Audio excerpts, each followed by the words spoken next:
First, though, here is Matt Jeneroux, the newest Liberal MP, on why he's switching teams. Quite honestly, it was the speech in Davos where you took everything head on, and I think for me that's where a lot of the world changed. I think it opened a lot of eyes for Canadians, Albertans, Edmontonians, just how serious this national unity crisis truly is. And it's for me, it felt disingenuine and quite simply wrong to be sitting on the sidelines anymore. So I reached out to the Prime Minister's office and will be joining his caucus, and I couldn't be more proud. Let's begin with Rosemary Barton, CBC's chief political correspondent. I mean, I'm from the outside, so I come in and I thought, wait a second, I thought this was all handled weeks ago. What happened between the rumors that he was crossing and said he was just going to step away to today? Well, more than rumors, let's be clear, Right. because Matt Jeneroux did meet with Prime Minister Carney, and we knew that his name was sort of on the bubble within a group of people that were considering crossing the floor. That kind of fell apart, in part because of the timing of the Chris d'Entremont floor crossing. And after conversations with his leader, Jeneroux decided that he would simply step away sometime this spring. Obviously, that is not happening.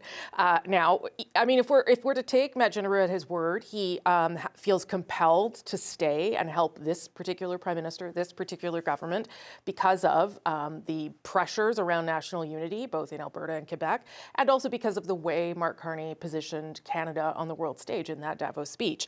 I think there's other things at play here too. Mr. Jeneroux, I think, is attracted to some of the policies that this prime minister has put forward that are decidedly more on the center-right than the previous prime minister. Those things make it more compelling for conservatives to think about this.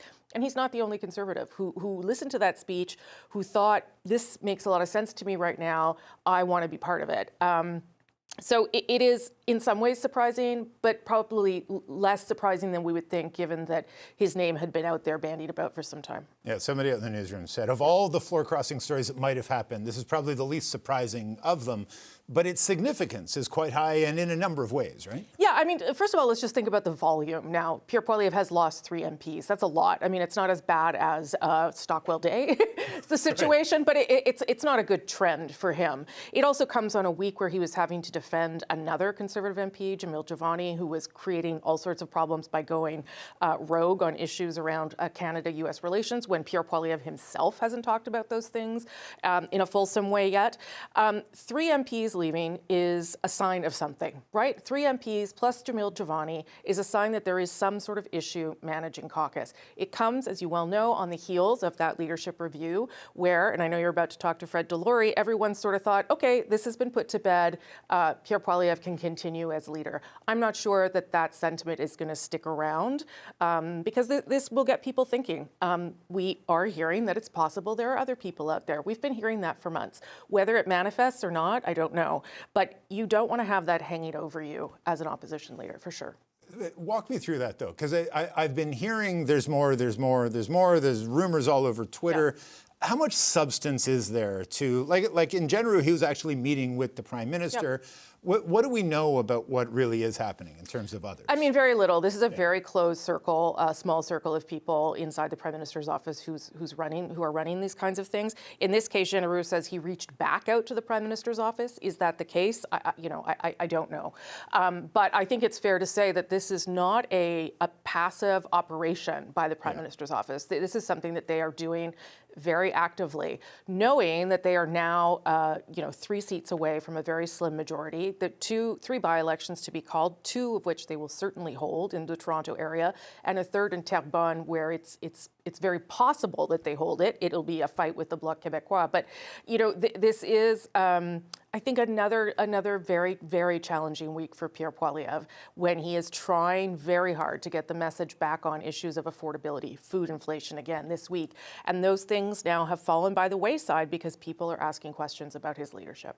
All right, we'll leave it there. Rosemary, thanks for this. Appreciate it. The CBC's chief political correspondent, Rosemary Barton. Now, Edmonton Riverbend MP Matt Jeneroux's floor crossing brings the Liberals, as Rosie said, 1 seat closer to a majority government. Take a listen to what Defence Procurement Secretary of State Stephen Feuer said about the news today. I remember Matt from the 42nd Parliament. In fact, he was a neighbor of mine in the building I lived in. I quite like Matt, and I mean, obviously, he sees what most of us see in terms of this government addressing the priorities of Canadians and acknowledging where we are in the space that we all occupy now. We're in a whole brand new reality over the last year, and I think he recognizes that we've got a good plan and he wants to join the team. So we're happy to have him. You can catch the rest of my interview with Stephen Fuhr in the next hour. But for now, this is the third MP Pierre Poilievre has lost as Conservative leader in 3 months. In a statement, Poilievre said Mark Carney is trying to seize a costly Liberal majority government that Canadians voted against in the last election through dirty backroom deals. Matt Jeneroux has betrayed the people of Edmonton, Riverbend, who voted for affordable home food and homes, safe streets, and a strong resource sector. Conservatives will continue our fight for a Canada that's affordable, safe, and self-reliant.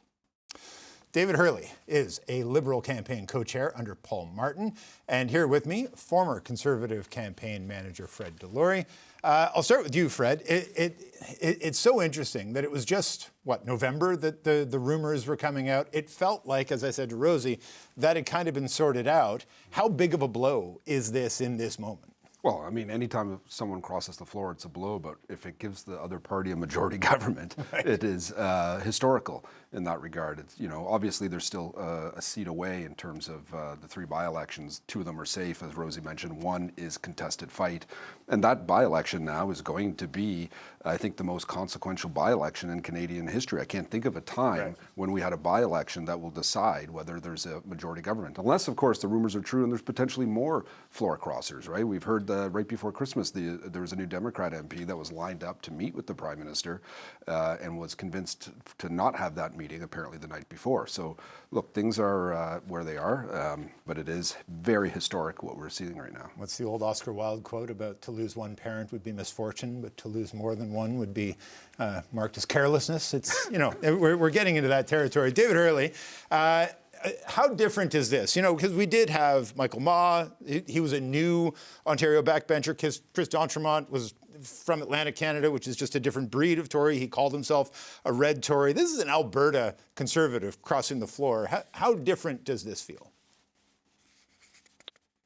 Well, I think it really, to me, doesn't feel that different. It feels like the continuation of a process. I mean, I think Mr. Jeneroux wanted to do this last fall and was prevented for a variety of reasons, I guess, from doing so. So I think this is sort of a continuation of a pattern that we've seen. But I think it's different from other floor crossings generally, because I think this is indicative of a very large schism that's going on inside that political party. We're having some dramatic political events in Canada around our relationship with the United States and around possible separatist referendums in Quebec and Alberta. And I think that party, which is a coalition of Western reformers and old progressive conservatives, is having a very difficult time managing both of those issues. And its current leadership is that Western reform wing of the coalition. And, so frankly, they're MAGA. They're MAGA sympathetic, MAGA adjacent, whether that's Poilievre himself or Andrew Scheer or Jenny Byrne or Michelle Rempel, people that are kind of in charge are very sympathetic. Well, it's not surprising then that there'd be lots of other members that are uncomfortable with that, especially as Carney carves out sort of a very pro-Canada positioning. And the referendums present similar problems. So I think that the next couple of years are really going to be difficult for that party, and floor crossings may be the least of their problems. Fred, I mean, the mega comparisons tend to stick, if only because these things keep burbling up. Jamil Jivani, before this all came up, Pierre Poilievre gave a very good speech, but didn't name Donald Trump at the Conservative convention. He did get 87% of that vote. I wonder what your sense on the ground is on how stable is his leadership in this moment. We can get to what it might mean after the by-elections later, but in this moment, how do you think he's standing? Well, to your point, 87% of delegates voted for him to maintain his leadership position. Now, the only way he could be removed, unless he decides to leave on his own, is if caucus. We do have a mechanism the Conservative Party does have that they could remove him. But caucus seems mostly united, largely, majority, vastly behind him. And all the main organizers within the caucus, all of the players that could do something are his people. So I don't see a risk to his leadership. Now, if Carney gets a majority in the next few months through floor crossing, through the by-election, it changes the game. There's no question discussions will have to happen. But he is still in a very, very strong spot. And I will say, Herle said there's two parts of the coalition. The coalition's about 16 different parts. It's much more vast than that. It's always a very difficult coalition because it's a party based on values and ideas, unlike the Liberal Party whose ideas and values are just, how do you win an election? Well, they have it much easier, and I'm not trying to be partisan and slam them here. It's envious in some ways. When you wake up in the morning and you're like, do we want Trudeau or Carney? Who can lead our party to victory? That's what you look through that prism. It's a very different mindset than when you have a party like ours that has so many different ideas and so many different regions that influence where we go. I mean, the Liberal Party is divided into a bunch of different groups as well. We just don't talk about them as much, largely, I think, because you're right. When you win, the divisions are less important. David, one of the things I've been trying to wrap my head around is how much or in what way does a majority government change the legislative agenda? Because it does not feel like this is a government that lacks the ability to get things done. They're out there signing deals and pushing ahead. They don't seem to be held back by Parliament. Does much change if they slip over into a majority government by one vote or two? Well, I think a couple things change, Peter. And first of all, I don't think the Liberals are significantly encumbered right now, but nonetheless, there's things that aren't necessarily obvious to the naked eye, which is, their budget bill has not passed yet. There's all kinds of the opposition controls the committees, and therefore the committees are generally disruptive to the government's agenda. I'm not saying it's a bad thing, but that's the reality. And so if you're in a majority, you control the committees and you can manage what happens there. You pass your legislation when you want to pass it. So life would be easier for the Liberals if they had a majority. But where it really matters is going forward. They don't have any problem right now because they would win government again if an election were held now. So the other parties have no interest in forcing an election right now. So the Liberals are fine. But when you look like you would lose if there's an election and you're the government, then I've been in that position. You are playing a much weaker hand. And then you get forced into having to negotiate with opposition parties about what's in your budget or what kind of legislation you're presenting, and you lose control. If I'm observing anything about Mark Carney, I don't think he wants to lose control. And so I think that a majority is probably pretty high on their list, whether it can be achieved through either floor crossings, which I think would be the preference, or an election at some point to provide the government with the kind of long-term stability to implement a plan that a minority just can't provide because it's so subject to the vagaries of politics.